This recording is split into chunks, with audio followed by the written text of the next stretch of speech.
Se arrodilla ante Dios. ¡Arrodíllate!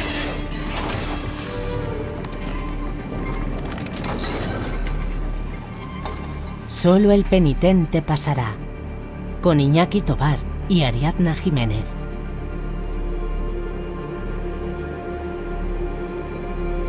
Bienvenido, bienvenida a Solo el penitente pasará, el nuevo podcast de la factoría de Teatro Robótico de Misterio, que sabéis que nace directamente del programa 7 Pecados Digitales.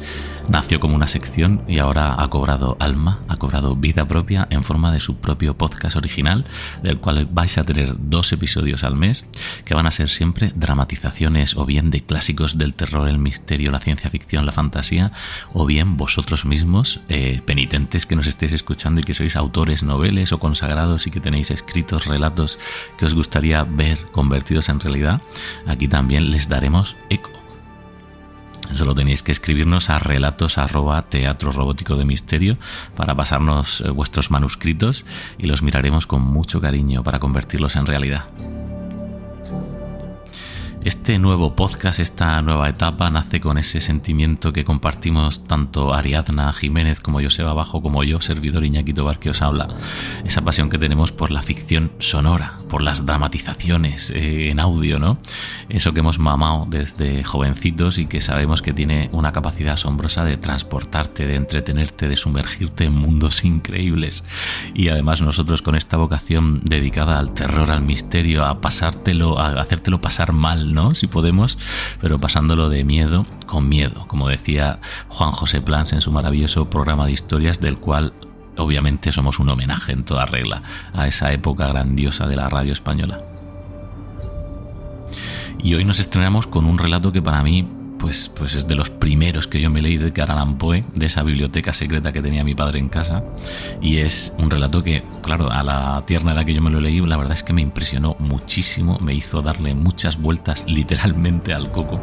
No es otro que Descenso al Maelstrom, un relato que en apariencia no tiene nada de sobrenatural ni de terror, pero solo es en apariencia, porque realmente es un descenso a la locura y al terror más grande que puede haber en este mundo, que es a la propia naturaleza, ¿no? Que es capaz de maravillarnos o de acongojarnos vivos, como vais a poder comprobar. En cada uno de estos programas de Solo el penitente pasará, nuestra compañera Ariadna Jiménez siempre os hará una introducción para ponernos en contexto del relato que vamos a escuchar, y luego os dejaremos con el relato en cuestión para que lo disfrutéis y por supuesto lo comentéis aquí abajo. Yo sin más os dejo con la frase introductoria, la cita que Edgar Allan Poe ponía al principio de este relato. Los métodos de Dios, tanto en las manifestaciones de la naturaleza como en las de su providencia, no se asemejan a los nuestros, ni los modelos que forjamos corresponden en manera alguna a la inmensidad, la sublimidad y la inescrutabilidad de sus obras, más profundas aún que el manantial de Demócrito. Joseph Glanville.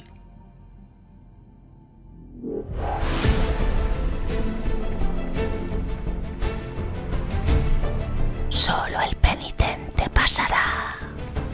Tu podcast con relatos dramatizados atmosféricos de los mejores autores de terror, ciencia ficción y fantasía. Sumérgete en nuestras historias de la mano de Iñaki Tovar y Ariadna Jiménez.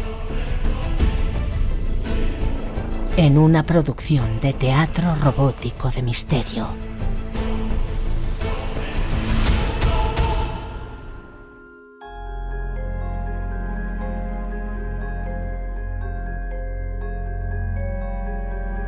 Un descenso al Maelstrom es un relato dentro de otro relato.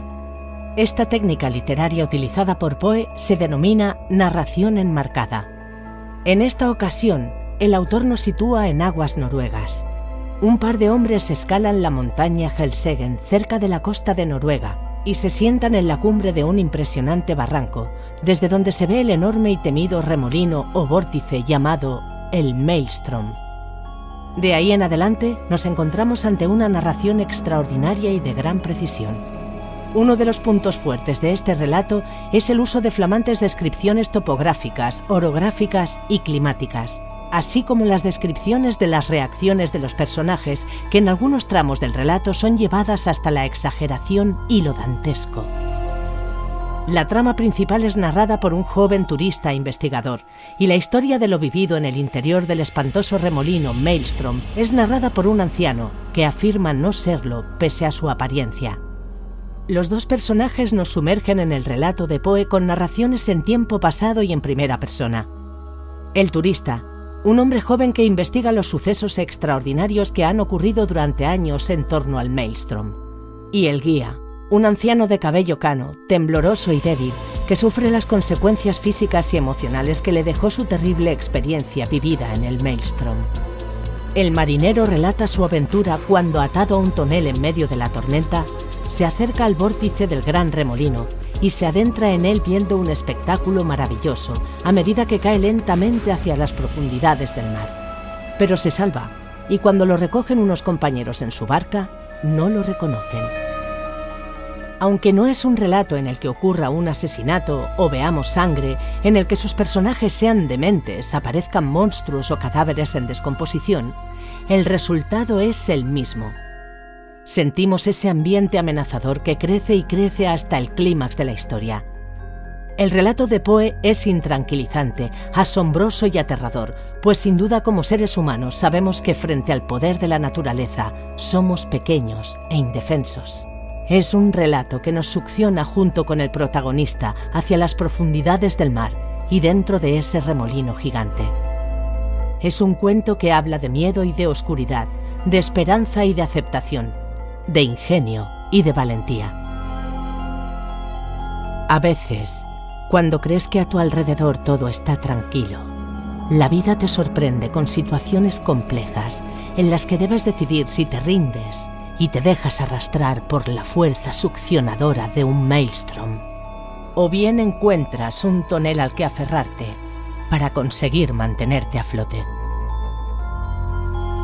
A la muerte se le toma de frente con valor y después se le invita a una copa. Edgar Allan Poe.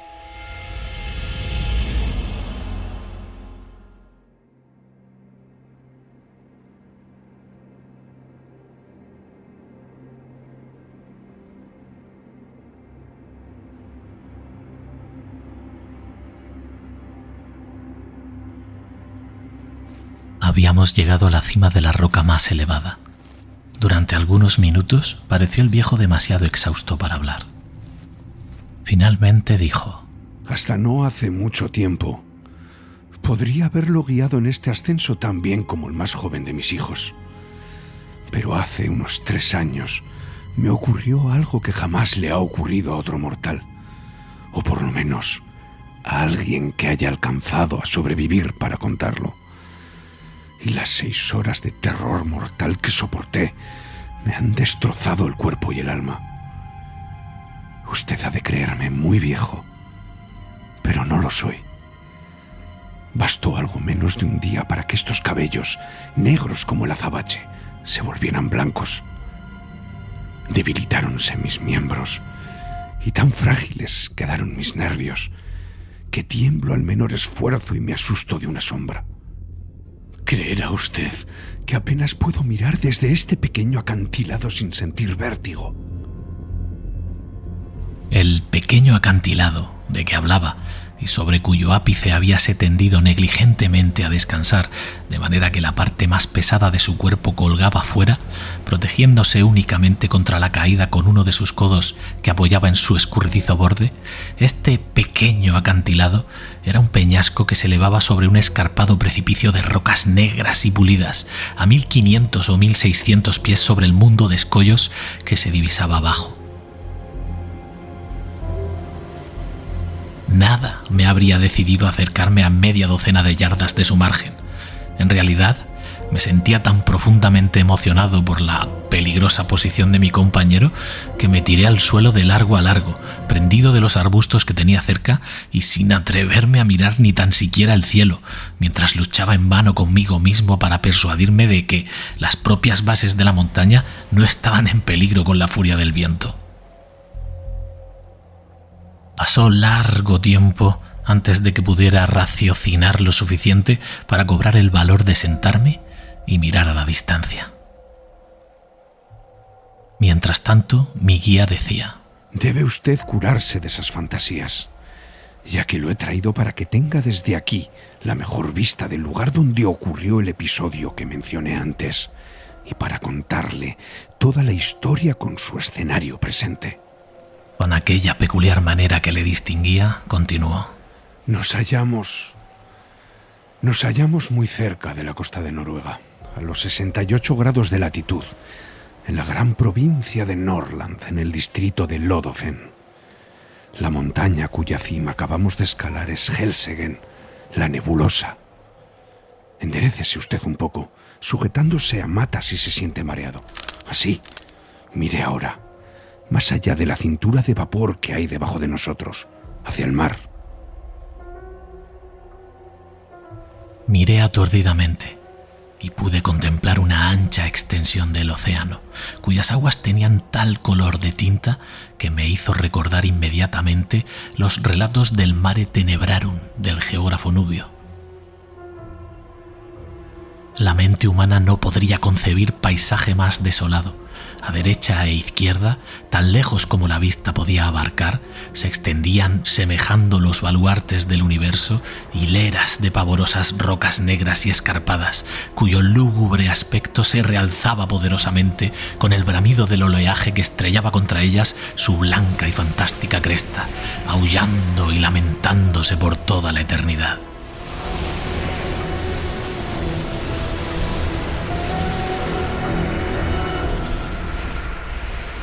Exactamente frente al promontorio sobre cuyo ápice nos encontrábamos, y a distancia de 5 o 6 millas en el mar, podía distinguirse una isla pequeña y blancuzca, o hablando con más propiedad, podía discernirse su posición por la violencia de la marejada que la envolvía. A 2 millas más o menos en dirección de tierra se levantaba otro islote más pequeño, horriblemente escarpado y estéril y circundado a diversos intervalos por un hacinamiento de rocas negras. El aspecto del océano, en el espacio comprendido entre la playa y el islote más distante, era muy inusitado.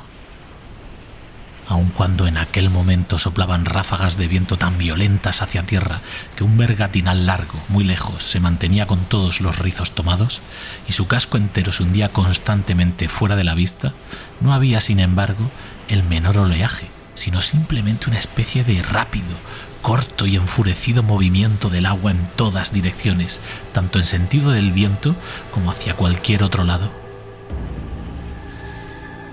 Apenas se veía espuma, excepto en la inmediata proximidad de las rocas.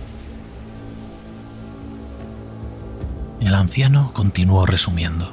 La isla más alejada es a la que los noruegos llaman Borg. La que se halla a mitad de camino es Moscú. A 1 milla al norte verá Ambaren. Más allá se encuentran Islesen, Hodholm, Keilhelm, Suarven y Buckholm. Aún más allá, entre Moscú y Burg, están Otterholm, Flimen, Sandflesen y Stockholm. Tales son los verdaderos nombres de estos sitios. Pero, ¿qué necesidad había de darles nombres? No lo sé, y supongo que usted tampoco. ¿Oye alguna cosa? ¿Nota algún cambio en el mar?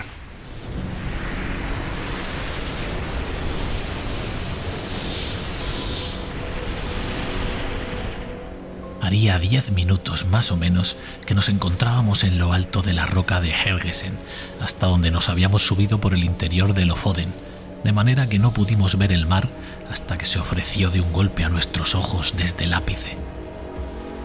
En tanto que el viejo hablaba, advertía yo un fuerte ruido que iba en aumento, semejante al estruendo de un enorme rebaño de búfalos en alguna pradera americana, notando al mismo tiempo que el movimiento que los marinos denominan el escarceo del océano se convertía rápidamente a nuestra vista en una corriente que se dirigía al este.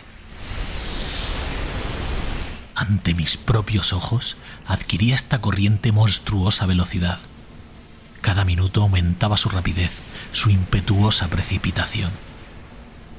En 5 minutos, el océano entero hasta Burg hallábase poseído de furia desenfrenada e indomable, pero sobre todo entre Moscú y la costa dominaba el tumulto mayor.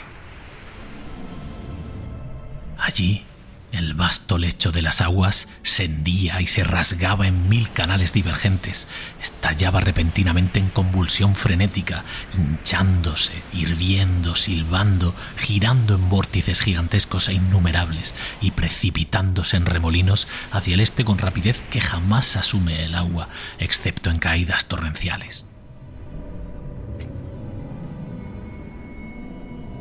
A los pocos minutos se presentó un cambio radical en la escena. La superficie general se niveló algo más, desaparecieron los remolinos uno a uno mientras se marcaban rayas prodigiosas de espuma donde nada se veía un momento antes. Estas rayas al fin, extendiéndose a gran distancia, entraron a su vez en un movimiento giratorio de los remolinos desaparecidos y formaron la base de un vórtice mucho más vasto. Súbitamente, muy de súbito, todo aquello tomó vida definitiva y distinta en un circuito de más de 1 milla de diámetro. El extremo del remolino se marcaba por una ancha faja de brillante espuma, pero ni una sola partícula se deslizaba entre las fauces del terrorífico cañón, cuyo interior, hasta donde la mirada podía sondear, era un muro de agua, liso, negro y brillante, inclinándose sobre el horizonte en un ángulo de 45 grados más o menos, girando vertiginosamente en redondo, con movimiento ondulatorio y circular, y lanzando a los aires una voz pavorosa, mitad alarido, mitad bramido, tal que ni la potente catarata del Niágara levanta jamás al cielo en su agonía. La montaña temblaba hasta su base y la roca se bamboleaba. En el exceso de mi agitación nerviosa, me arrojé de cara contra el suelo sujetándome de las escasas hierbas. Asustado, bramé al anciano: Esto no puede ser otra cosa que el gran remolino del Maelstrom. Así suelen llamarlo. Nosotros, los noruegos, lo llamamos el Moskowstrom, a causa de las islas Moscú. Los relatos ordinarios respecto de este vórtice no me habían preparado a lo que presenciaba. El de Jonás Ramus, quizás el más detallado entre todos, no procura la concepción más débil de la magnificencia y horror de la escena, ni de la intensa y asombrosa sensación de novela que confunde al observador. No estoy seguro del punto de donde presenció el espectáculo el autor aludido, ni del momento en que aquello se realizó, pero seguramente no ha sido del ápice del Helseggen ni durante una tempestad. Hay, sin embargo, ciertos pasajes en su descripción que pueden citarse en razón de los detalles, aunque su efecto sea excesivamente atenuado para dar la impresión de esta escena. Entre Lofoten y Moscú, dice el escritor mencionado, la profundidad del agua es de 36 a 40 brazas, pero del otro lado, hacia Burg, esta profundidad disminuye hasta el punto de no permitir el paso de un buque sin que corra el riesgo de estrellarse contra las rocas, lo cual sucede aún en el momento de mayor calma. A la hora del flujo, la corriente barre la zona comprendida entre Lofoten y Moscú con rapidez tumultuosa, pero el estruendo de su impetuoso reflujo hacia el mar podría apenas igualarse por la más retumbante y temible catarata, escuchándose este ruido a muchas leguas a la redonda y siendo el vórtice o remolino tan vasto y tan profundo que si algún buque entrara dentro de su radio de atracción sería cogido inevitablemente y arrastrado hasta el fondo, destrozándose allí contra las rocas, y podrían verse los fragmentos arrojados de nuevo a la playa al volver de la marea. Pero estos intervalos de tranquilidad tienen lugar solamente en el buen tiempo y a la vuelta del flujo y el reflujo, prolongándose alrededor de un cuarto de hora, después de cuyo tiempo se presenta de nuevo gradualmente la violencia del fenómeno. Cuando la corriente es más tumultuosa y su furia se aumenta con alguna tempestad, es peligroso encontrarse dentro de 1 milla en aguas de Noruega. Barcas, yates y buques de mayor calado se han visto arrastrados por falta de cautela para mantenerse lejos de su atracción. Ha sucedido también frecuentemente que, encontrándose ballenas cerca de la corriente, hayan sido arrebatadas por su violencia, y es imposible describir sus bramidos y resoplidos en aquel momento en medio de sus esfuerzos infructuosos por escapar. Cierta vez, un oso, tratando de atravesar a nado de Lofoden a Moscú, fue cogido y arrastrado por la corriente mientras rugía de manera horrible que pudo huirse hasta la playa. Gran cantidad de pinos y abetos, después de haber sido absorbidos por el remolino, vuelven a aparecer arriba, tan destrozados y batidos que parece que les hubieran brotado cerdas. Esto demuestra claramente que el fondo está formado de agudas rocas entre las cuales se estrellan los objetos de un lado a otro. La corriente está regulada por el flujo y el reflujo del mar, que cambia constantemente cada 6 horas. El año 1645, temprano en la mañana del domingo de Sexagésima, rayaba en tal furia el estruendo e impetuosidad del fenómeno que las piedras de algunas casas de la costa cayeron por efecto de su violencia. Con respecto a la profundidad del agua, no veo cómo haya podido especificarse en la inmediata proximidad del vórtice. Las 40 brazas que menciona el autor deben referirse solamente a aquella parte del canal cerca de las playas de Moscú o de Lofoden. La profundidad en el centro del Moskowstrom debe ser enormemente mayor, y basta para comprobar este hecho la ojeada que es posible lanzar, siquiera lateralmente, a los abismos del remolino desde el pico más alto del Helseggen. Mirando desde aquella altura el rugiente Figuetón, no pude evitar una sonrisa al recordar la sencillez con que el honrado Jonás Ramus menciona, como algo muy difícil de creer, las anécdotas del oso y las ballenas, porque me parecía, en verdad, la cosa más evidente, que los buques de guerra de mayor calado que llegaron a encontrarse dentro de esta terrible vorágine podrían resistirse tanto como una pluma en el huracán, y serían arrebatados inmediatamente sin la menor duda. Las hipótesis para explicar este fenómeno, algunas de las cuales me parecían suficientemente plausibles en lectura, según recuerdo, se me presentaban en aquel momento a la imaginación con un aspecto muy diferente y poco satisfactorio.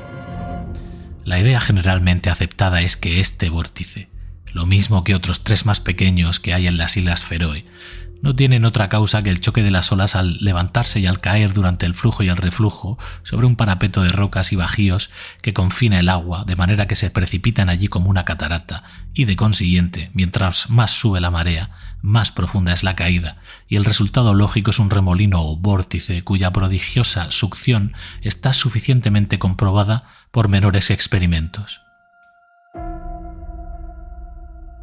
Estas palabras son de la Enciclopedia Británica. Kircher y otros imaginan que en el centro del canal del Maelstrom hay un abismo que penetra el globo y desemboca en alguna región remota. El Golfo de Botnia se ha indicado casi definitivamente en cierta ocasión. Esta opinión, frívola en sí misma, era a la que más se inclinaba mi mente mientras observaba el fenómeno, y al mencionarla al guía, quedé algo sorprendido de oírle decir que aun cuando aquella era la idea casi universalmente acogida a este respecto por los noruegos, no era la suya, sin embargo. Como primera proposición declaró, a pesar de todo, su incapacidad de comprender el fenómeno, y en esto convine con él, pues aunque concluyente sobre el papel, toda explicación resulta inteligible y aún absurda ante el retumbar del abismo. El viejo continuó. Ya he podido ver muy bien el remolino. ¿Y si nos colocamos ahora detrás de esa roca al socaire para que no nos moleste el ruido del agua? Le contaré un relato que lo convencerá de que conozco alguna cosa sobre el Moskowstrom. Me coloqué como deseaba y el guía comenzó. Mis 2 hermanos y yo éramos dueños de un queche aparejado como una goleta, de unas 70 toneladas, con el cual pescábamos entre las islas situadas más allá de Moscú y casi hasta Burg, aprovechando las oportunidades. Siempre hay buena pesca en el mar durante las mareas bravas, si se tiene el coraje de enfrentarlas. De todos los habitantes de la costa de Lofoden, nosotros 3 éramos los únicos que navegábamos regularmente en la región de las islas. Las zonas usuales de pesca se hallan mucho más al sur. Allí se puede pescar a cualquier hora, sin demasiado riesgo, y por eso son lugares preferidos. Pero los sitios escogidos que pueden encontrarse aquí, entre las rocas, no solo ofrecen la variedad más grande, sino una abundancia mucho mayor. De modo que con frecuencia pescábamos en un solo día lo que otros más tímidos conseguían apenas en una semana.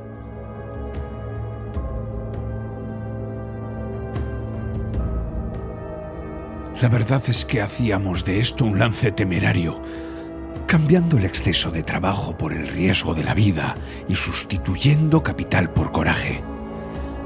Fondeábamos el queche en una caleta, a unas 5 millas al norte de la costa, y cuando el tiempo estaba bueno, acostumbrábamos a aprovechar los 15 minutos de tranquilidad de las aguas para atravesar el canal principal de Moskoustrom, mucho más allá del remolino, y anclar luego en cualquier parte cerca de Otterham o Sandfleschen, donde las mareas no son tan violentas. Nos quedábamos allí hasta que faltaba poco para un nuevo intervalo de calma en que poníamos proa en dirección a nuestro puerto. Jamás iniciábamos una expedición de este género sin tener un buen viento de lado, tanto para la ida como para el retorno. Un viento del que estuviéramos seguros que no nos abandonaría a la vuelta. Y era raro que nuestros cálculos erraran. 2 veces en 6 años nos vimos precisados a pasar la noche al ancla a causa de una calma chicha, lo cual es cosa muy rara en estos parajes. Y una vez tuvimos que quedarnos cerca de una semana donde estábamos, muriéndonos de inanición, por culpa de una borrasca que se desató poco después de nuestro arribo y que embraveció el canal en tal forma que era imposible pensar en cruzarlo. En esta ocasión hubiéramos podido ser llevados mar afuera a pesar de nuestros esfuerzos, pues los remolinos nos hacían girar tan violentamente que al final largamos el ancla y la dejamos que arrastrara. Si no hubiera sido que terminamos entrando en una de esas innumerables corrientes antagónicas que hoy están allí y mañana desaparecen, la cual nos arrastró hasta el refugio de Flimen, donde por suerte pudimos detenernos. No podría contarle ni la 20ª parte de las dificultades que encontrábamos en nuestro campo de pesca, que es mal sitio para navegar, aun con buen tiempo, pero siempre nos las arreglamos para burlar el desafío del Moskoustrom sin incidentes, aunque muchas veces tuve el corazón en la boca cuando nos arrastrábamos o nos adelantábamos en un minuto al momento de calma.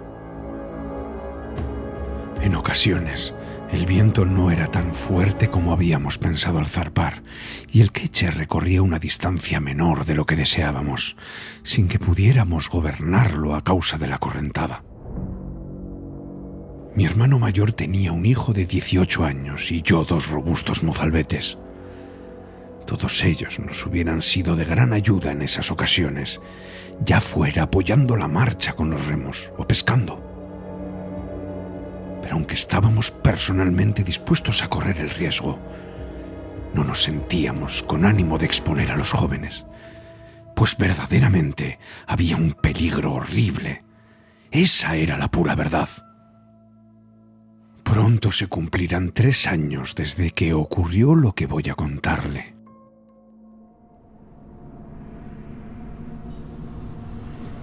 Era el 10 de julio de 1800.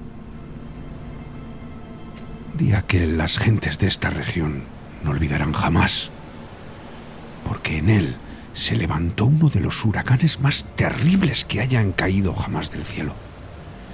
Y sin embargo, durante toda la mañana y hasta bien entrada la tarde, había soplado una suave brisa del sudoeste, mientras brillaba el sol, y los más avezados marinos no hubieran podido prever lo que iba a pasar. Los tres, mis 2 hermanos y yo, cruzamos hacia las islas a las 2 de la tarde y no tardamos en llenar el queche con una excelente pesca que, como pudimos observar, era más abundante ese día que en ninguna ocasión anterior.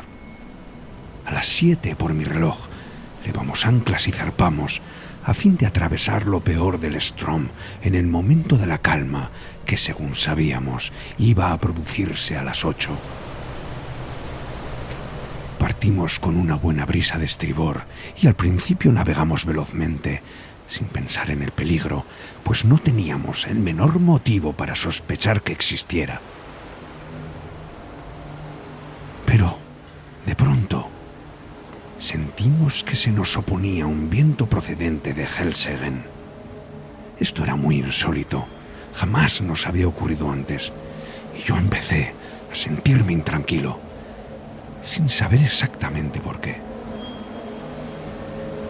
Enfilamos la barca contra el viento, pero los remansos no nos dejaban avanzar, e iba a proponer que volviéramos al punto donde habíamos estado anclados cuando, al mirar hacia popa, vimos que todo el horizonte estaba cubierto por una extraña nube de color del cobre que se levantaba con la más asombrosa rapidez. Entretanto, la brisa que nos había impulsado acababa de amainar por completo y estábamos en una calma total, derivando hacia todos los rumbos. Pero esto no duró bastante como para darnos tiempo a reflexionar. En menos de 1 minuto nos cayó encima la tormenta y en menos de 2 el cielo quedó cubierto por completo. Con esto y con la espuma de las olas que nos envolvía, todo se puso tan oscuro que no podíamos vernos unos a otros en la cubierta. Sería una locura tratar de describir el huracán que siguió. Los más viejos marinos de Noruega jamás conocieron nada parecido. Habíamos soltado todo el trapo antes de que el viento nos alcanzara. Pero a su primer embate, los 2 mástiles volaron por la borda, como si los hubiesen aserrado. Y uno de los palos se llevó consigo a mi hermano mayor, que se había atado para mayor seguridad.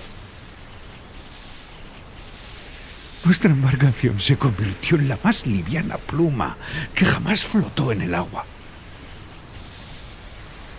El queche tenía un puente totalmente cerrado, con solo una pequeña escotilla cerca de proa que acostumbrábamos a cerrar y asegurar cuando íbamos a cruzar el Strom, por precaución contra el mar picado. De no haber sido por esta circunstancia, hubiéramos zozobrado instantáneamente, pues durante un momento quedamos sumergidos por completo. ¿Cómo escapó a la muerte mi hermano mayor? No puedo decirlo, pues jamás se me presentó la oportunidad de averiguarlo.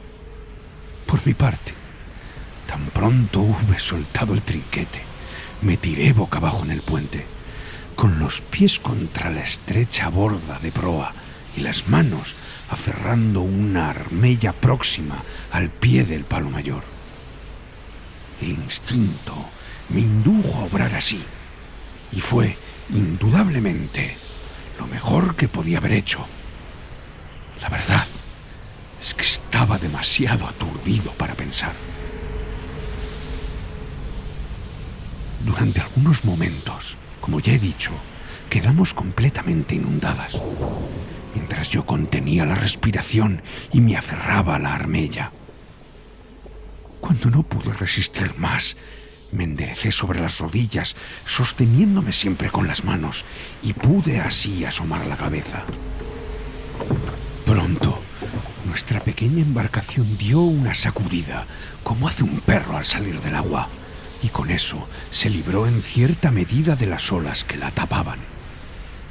Por entonces estaba tratando yo de sobreponerme al aturdimiento que me dominaba, recobrar los sentidos para decidir lo que tenía que hacer, cuando sentí que alguien me aferraba del brazo. Era mi hermano mayor, y mi corazón saltó de júbilo, pues estaba seguro de que el mar lo había arrebatado.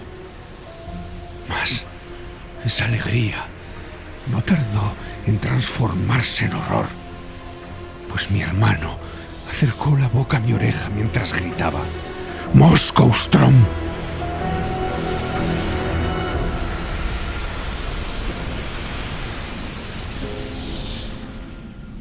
Nadie puede imaginar mis sentimientos en aquel instante. Me estremecí de la cabeza a los pies, como si sufriera un violento ataque de calentura. Demasiado bien sabía lo que mi hermano me estaba diciendo con esa simple palabra y lo que quería darme a entender. Con el viento que nos arrastraba, nuestra proa apuntaba hacia el remolino del Strom y nada podía salvarnos.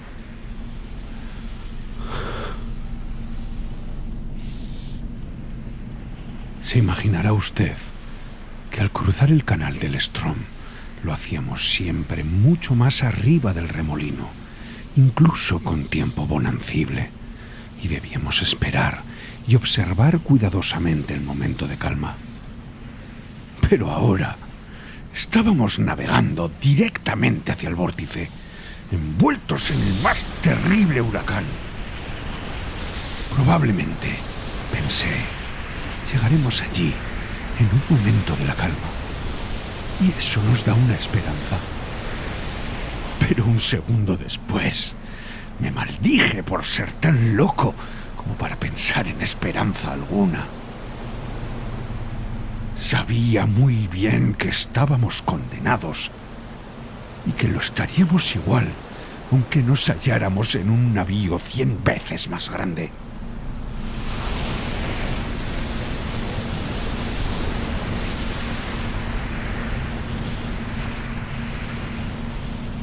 A esta altura, la primera furia de la tempestad se había agotado, o quizá no la sentíamos tanto por estar corriendo delante de ella.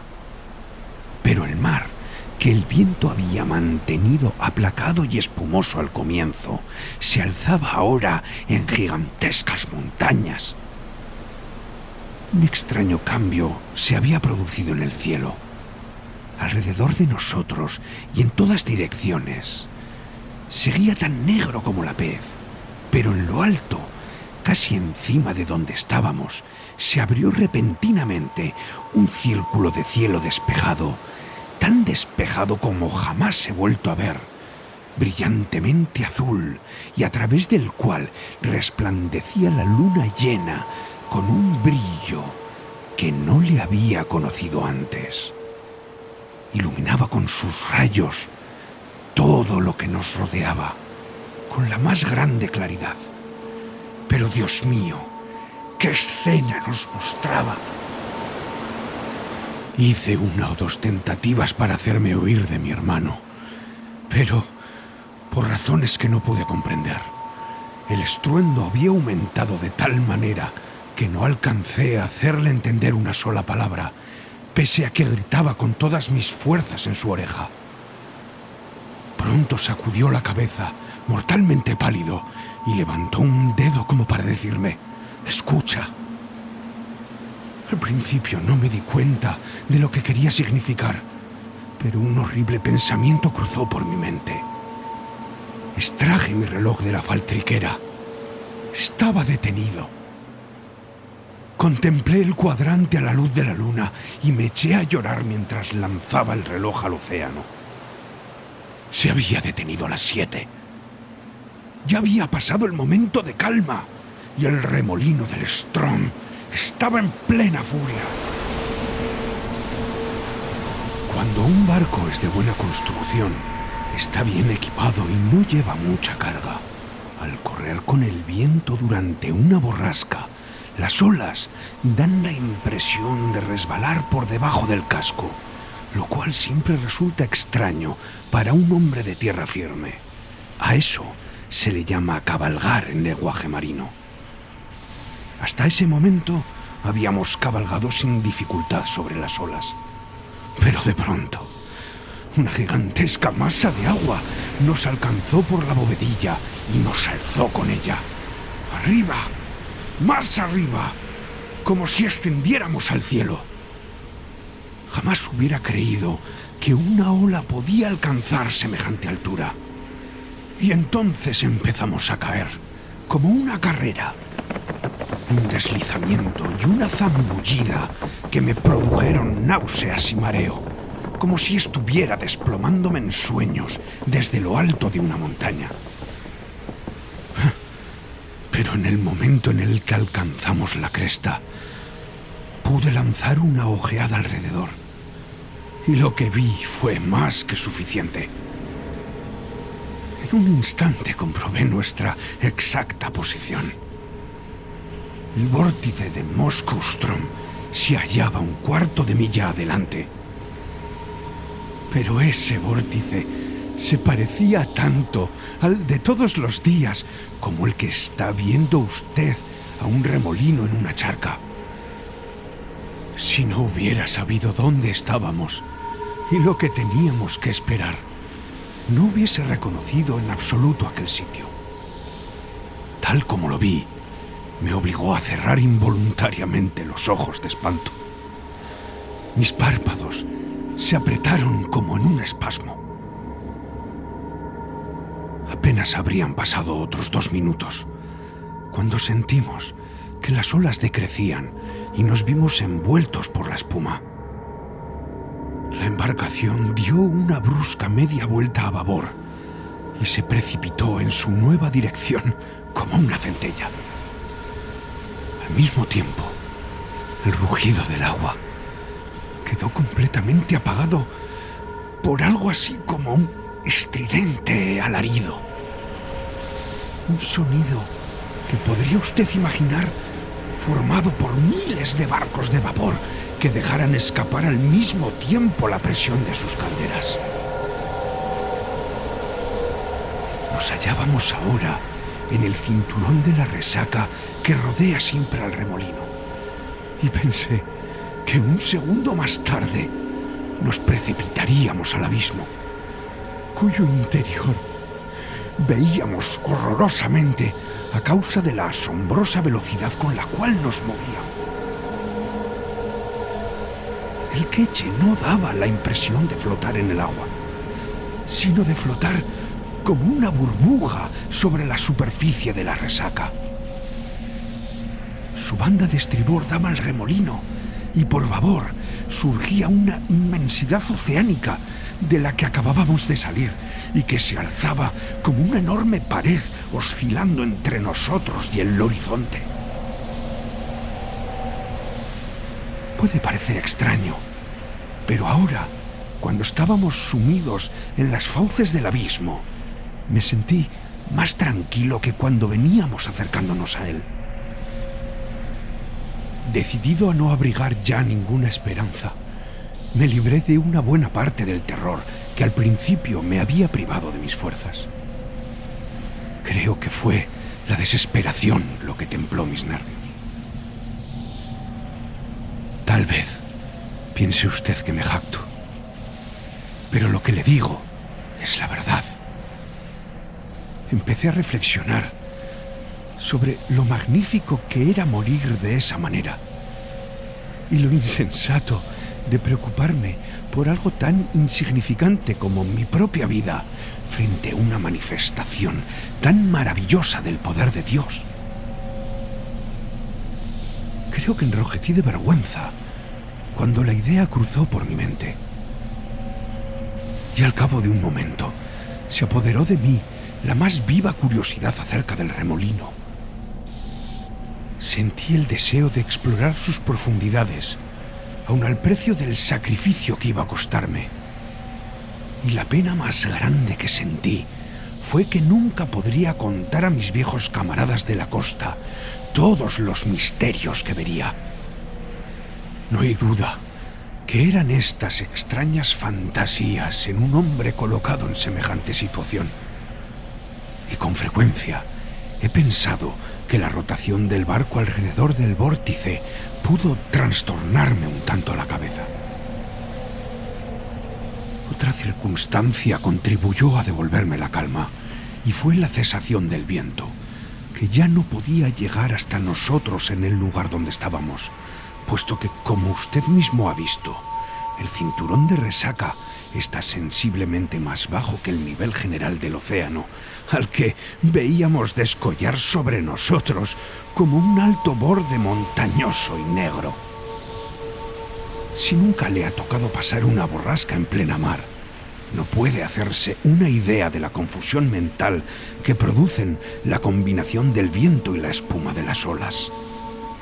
Ambos ciegan, ensordecen y ahogan, suprimiendo toda posibilidad de acción o de reflexión. Pero ahora nos veíamos en gran medida libres de aquellas molestias, así como los criminales condenados a muerte se ven favorecidos con ciertas libertades que se les negaban antes de que se pronunciara la sentencia. Imposible es decir cuántas veces dimos la vuelta al circuito. Corrimos y corrimos, 1 hora quizá, volando más que flotando, y entrando cada vez más hacia el centro de la resaca, lo que nos acercaba progresivamente a su horrible borde interior. Durante todo ese tiempo no había soltado la armella que me sostenía. Mi hermano estaba en la popa, sujetándose a un pequeño barril vacío, sólidamente atado bajo el compartimento de la bovedilla, y que era la única cosa a bordo que la borrasca no había precipitado al mar. Cuando ya nos acercábamos al borde del pozo, soltó su asidero y se precipitó hacia la armella de la cual, en la agonía de su terror, trató de desprender mis manos, ya que no era bastante grande para proporcionar a ambos un sostén seguro. Jamás he sentido pena más grande que cuando le vi hacer eso, aunque comprendí que su proceder era el de un insano, a quien el terror había vuelto loco furioso. De todos modos, no hice ningún esfuerzo por oponerme. Sabía que ya no importaba quién de los dos se aferrara a la armella, de modo que se la cedí y pasé a popa donde estaba el barril. No me costó mucho hacerlo, porque el queche corría en círculo con bastante estabilidad, solo balanceándose bajo las inmensas oscilaciones y conmociones del remolino. Apenas me había afirmado en mi nueva posición cuando dimos un brusco bandazo a estribor y nos precipitamos de proa en el abismo. Murmuré presurosamente una plegaria a Dios y pensé que todo había terminado. Mientras sentía la náusea del vertiginoso descenso, instintivamente me aferré con más fuerza al barril y cerré los ojos. Durante algunos segundos no me atreví a abrirlos, esperando mi aniquilación inmediata. Me maravillé de no estar sufriendo ya las agonías de la lucha final con el agua. Pero el tiempo seguía pasando y yo estaba vivo. Nunca olvidaré la sensación de pavor, espanto y admiración que sentí al contemplar aquella escena. El queche parecía estar colgando, como por arte de magia, a mitad de un camino, en el interior de un embudo de vasta circunferencia y prodigiosa profundidad, cuyas paredes, perfectamente lisas, hubieran podido creerse de ébano, a no ser por la asombrosa velocidad con que giraban y el lívido resplandor que desprendían bajo los rayos de luna que en el centro de aquella abertura circular entre las nubes a que he aludido antes se derramaban en un diluvio gloriosamente áureo a lo largo de las negras paredes y se perdían en las remotas profundidades del abismo. Al principio me sentí demasiado confundido para poder observar nada con precisión. Todo lo que alcanzaba era ese estallido general de espantosa grandeza. Pero al recobrarme un tanto, mis ojos miraron instintivamente hacia abajo. Tenía una vista completa en esa dirección, dada la forma en la que el queche colgaba de la superficie inclinada del vórtice. Su quilla estaba perfectamente nivelada. Vale decir que el puente se hallaba en un plano paralelo al del agua, pero esta última se tendía formando un ángulo de más de 45 grados, de modo que parecía como si estuviésemos ladeándonos. No pude dejar de observar, sin embargo, que a pesar de esta situación, no me era mucho más difícil mantenerme aferrado a mi puesto que si el barco hubiese estado a nivel. Presumo que se debía a la velocidad con que girábamos. Los rayos de la luna parecían querer alcanzar el fondo mismo del profundo abismo, pero aún así no pude ver nada con la suficiente claridad a causa de la espesa niebla que lo envolvía todo y sobre la cual se cernía un magnífico arco iris semejante al angosto y bamboleante puente que, según los musulmanes, es el solo paso entre el tiempo y la eternidad. Aquella niebla o rocío se producía sin duda por el choque de las enormes paredes del embudo cuando se encontraba en el fondo. Pero no trataré de describir el aullido que brotaba del abismo para subir hasta el cielo. Nuestro primer deslizamiento en el pozo, a partir del cinturón de espumas de la parte superior, nos había hecho descender a gran distancia por la pendiente. Sin embargo, la continuación del descenso no guardaba relación con el anterior.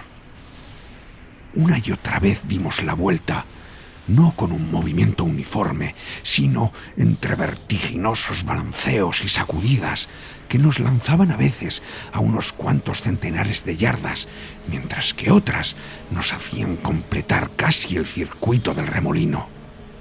A cada vuelta, y aunque lento, nuestro descenso resultaba perceptible.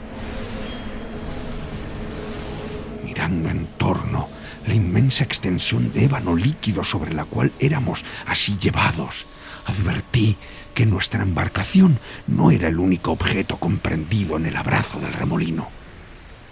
Tanto por encima como por debajo de nosotros se veían fragmentos de embarcaciones, grandes pedazos de maderamen de construcción y troncos de árboles, así como otras cosas más pequeñas, tales como muebles, cajones rotos, barriles y duelas. He aludido ya a la curiosidad anormal que había reemplazado en mí el terror del comienzo. A medida que me iba acercando a mi horrible destino, parecía como si esa curiosidad fuera en aumento. Comencé a observar con extraño interés los numerosos objetos que flotaban cerca de nosotros. Debo de haber estado bajo los efectos del delirio, porque hasta busqué diversión en el hecho de calcular sus respectivas velocidades en el descenso hacia la espuma del fondo. Ese abeto, me oí decir en un momento dado, será el que ahora se precipite hacia abajo y desaparezca. Y un momento después me quedé decepcionado al ver que los restos de un navío mercante holandés se le adelantaban y caían antes. Al final, después de haber hecho numerosas conjeturas de esta naturaleza y haber errado en todas, ocurrió que el hecho mismo de equivocarme invariablemente me indujo a una nueva reflexión. Y entonces me eché a temblar como antes, y una vez más latió pesadamente mi corazón. No era el espanto el que así me afectaba, sino el nacimiento de una nueva y emocionante esperanza. Surgía en parte de la memoria y en parte de las observaciones que acababa de hacer. Recordé la gran cantidad de restos flotantes que aparecían en la costa de Lofoden y que habían sido tragados y devueltos luego por el Moscow Ström. La gran mayoría de estos restos aparecía destrozada de la manera más extraordinaria. Estaban como frotados, desgarrados, al punto que daban la impresión de un montón de astillas y esquirlas. Pero al mismo tiempo recordé que algunos de esos objetos no estaban desfigurados en absoluto. Me era imposible explicar la razón de esa diferencia, salvo que supusiera que los objetos destrozados eran los que habían sido completamente absorbidos, mientras que los otros habían penetrado en el remolino en un periodo más adelantado de la marea. O bien, por alguna razón, habían descendido tan lentamente luego de ser absorbidos que no habían alcanzado a tocar el fondo del vórtice antes del cambio del flujo o del reflujo, según fuera el momento. Me pareció posible, en ambos casos, que dichos restos hubieran sido devueltos otra vez al nivel del océano sin correr el destino de los que habían penetrado antes en el remolino o habían sido tragados más rápidamente. Al mismo tiempo, hice 3 observaciones importantes. La primera fue que, por regla general, los objetos de mayor tamaño descendían más rápidamente. La segunda, que entre 2 masas de igual tamaño, una esférica y otra de cualquier forma, la mayor velocidad de descenso correspondía a la esfera. La tercera, que entre 2 masas de igual tamaño, una de ellas cilíndrica y la otra de cualquier forma, la primera era absorbida con mayor lentitud. Desde que escapé de mi destino, y he podido hablar muchas veces sobre estos temas con un viejo preceptor del distrito, y gracias a él conozco el uso de las palabras cilindro y esfera.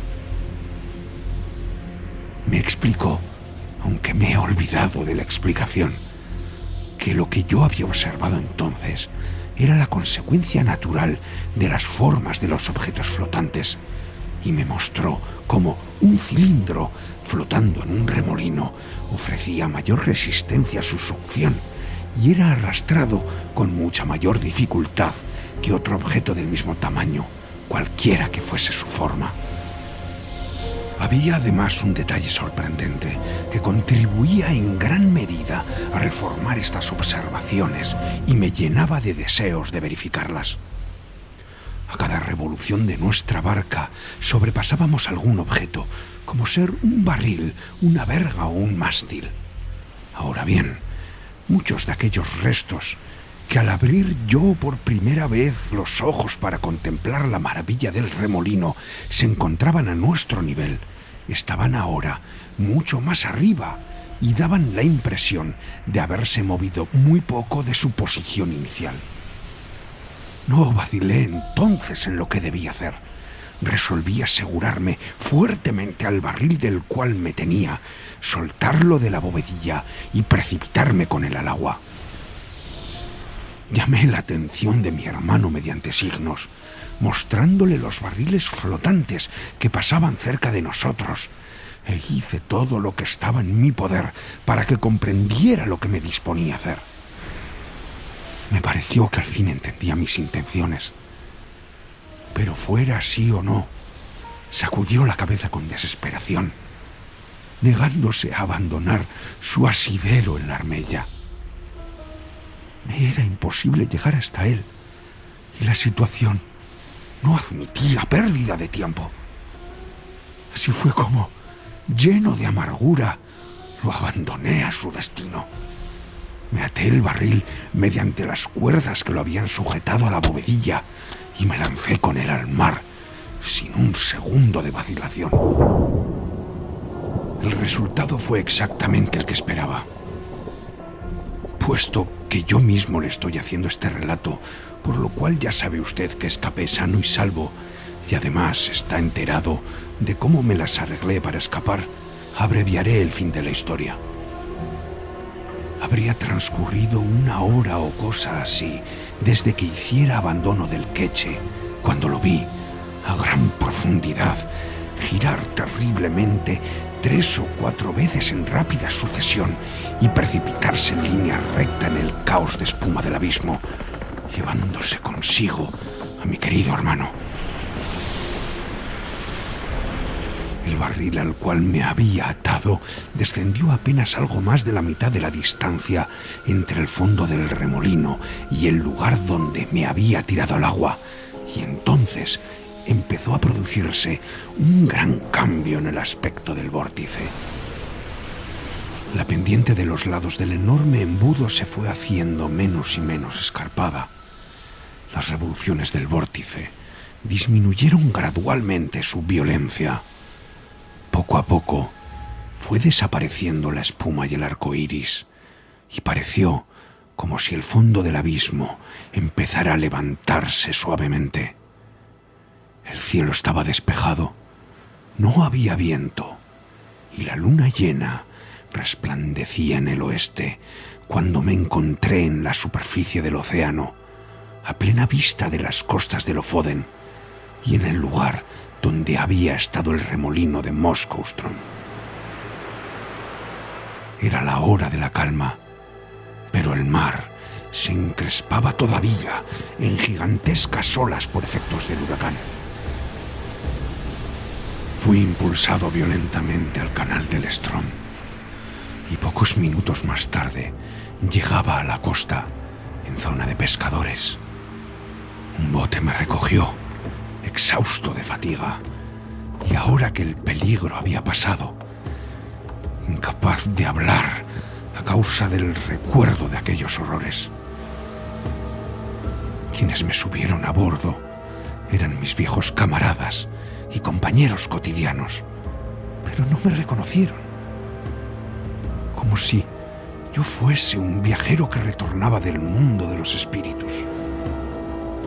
Mi cabello, negro como ala de cuervo la víspera, estaba tan blanco como lo ve usted ahora. También se dice que la expresión de mi rostro ha cambiado. Les conté mi historia y no me creyeron. Se la cuento ahora a usted, sin mayor esperanza de que le dé más crédito del que le concedieron los alegres pescadores de Lofoden.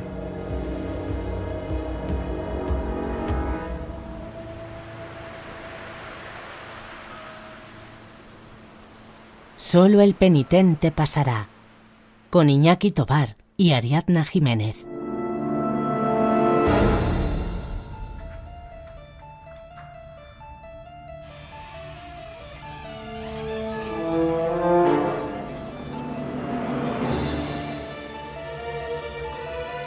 Acabas de escuchar Un descenso por el Maelstrom de Edgar Allan Poe. Ha sido un relato introducido por la fantástica y maravillosa compañera de este podcast, Ariadna Jiménez, interpretado por mí, un servidor, Iñaki Tovar, y por el fantástico Joseba Bajo en el papel del anciano. Montaje y sonorización también aquí por un servidor, y cada día intentaremos mejorarlo para hacerlos estos relatos lo más inmersivos posibles, que es lo que queremos, que os metáis de lleno en nuestras historias.